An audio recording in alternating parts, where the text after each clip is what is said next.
What's up? It's me, Mr. Riemann Calculator. We're talking about today is logarithmic differentiation and logarithmic properties. So we're going to start off with logarithmic properties since it's necessary in using it in differentiation. So, a couple of things. The natural logarithm, ln, I like to call it lan because it's sort of self-explanatory, ln, lan, get it?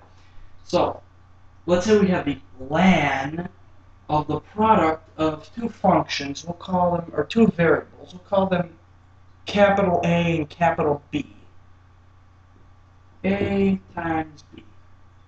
Okay? I'm writing it pretty bold because, I'm writing on the whiteboard. I want the camera to see it. The property of logarithm states that this is equivalent to lan of A plus the lan of B. So it could sort of distribute it there. Let's get the handy dandy rag. Next property. Let's say, same situation. We have the lan, but instead of the A and the B multiplying each other, they're going to be dividing each other. A divided by B. And this logarithmic property states that lan of A over B is equivalent to lan, Mark was giving up, lan of A minus lan of B. Okay, pretty simple so far, pretty simple.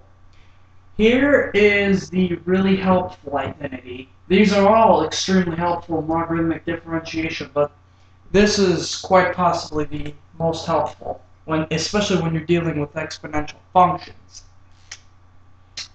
Let's say you have the lan of A, and it's raised to some power, I don't know, x maybe. Lan of A raised to the power x. Now don't get confused. A is not a constant. A is a variable. I'm just substituting these two. A is a variable and x is a variable. Do not get confused on that. This logarithmic property states that we can bring the x as an exponent all the way around in the front as a coefficient. What I mean by this is lan of A to some power x is equivalent to x times the lan of A. Okay, that's really helpful. So, what do we need to know next? Well, what we need to know are the basics of logarithmic properties. What's the derivative of lan of x? Here, let's tilt the board. Let's center this really quick. Right there. D dx of lan x is equal to 1 over x. Simple enough.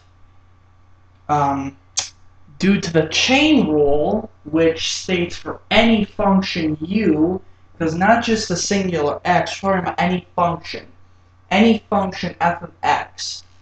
So, the derivative of that, so let's say we have lan of u is going to be equal to 1 over u du dx. Now, we could substitute u for f of x, which would probably make the notation a little less confusing. So we could have, Mark was failing again. Excuse me. Lan of f of x, lan of f of x is equal to f prime of x over f of x. This is one of the most enjoyable differential properties you're going to see. And we'll see next video. I'm going to have to do a next video because still have no timer, can't see where I'm at. I don't want to make it too long such that all this effort was wasted. So, Mr. Riemann Calculator, I'll see you in a couple minutes.